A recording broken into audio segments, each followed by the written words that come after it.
आर्थिक अस्थिरता म्हणजे पैसा का टिकत नाही? चला, ह्या समस्येला एका नव्या नजरेतून पाहूया. बघा, पैसा येतो आणि लगेच जातो. हे चक्र खूप ओळखीचं वाटतं नाही का? महिन्याची सुरुवात होते आणि पगाराचा तो मेसेज येतो. एकदम मस्त वाटतं. पण फक्त 2 दिवसांतच भाडं, EMI, बिलं, सगळा पैसा गायब. मग प्रश्न पडतो की पैसा आपल्याकडे टिकतच का नाही? हीच परिस्थिती मीराची होती. चला तिची गोष्ट ऐकूया. चांगली नोकरी, वाईट सवयी नाहीत, तरीही बचत शून्य. काहीतरी अनपेक्षित खर्च यायचाच.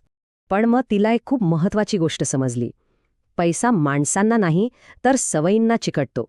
म्हणजे हा नशिबाचा खेळ नव्हता, तर मानसिकतेचा होता. ती पैशाबद्दल जास्तच भावनिक होत होती. ज्योतिषशास्त्रानुसार यामागे 3 ग्रहांची ऊर्जा काम करते. चला पाहूया कसं ते. गुरु विस्तार देतो, शुक्र आरामावर खर्च करायला लावतो आणि शनी शिस्त लावतो. हाच तो खेळ आहे.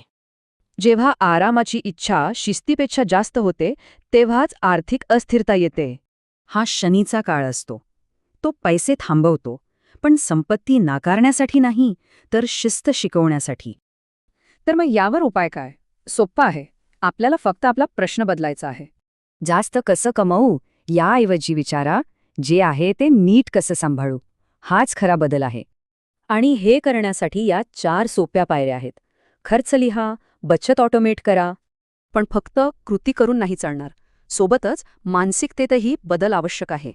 स्थिर प्रगतीला महत्त्व द्या. भावनेनी नाही तर शांत डोक्याने निर्णय घ्या. हीच शनीची परिपक्वता आहे.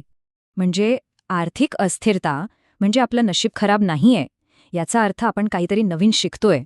एक गोष्ट लक्षात ठेवा, पैसा तिथेच टिकतो जिथे जागरूकता आणि शिस्त असते. तर आता ठरवायचंय, आपण नशिबाला दोष देणार की एक नवी रचना तयार करणार. म्हणूनच संयम ठेवा, व्यावहारिक बना आणि स्थिर रहा. संपत्ती नक्की वाढेल.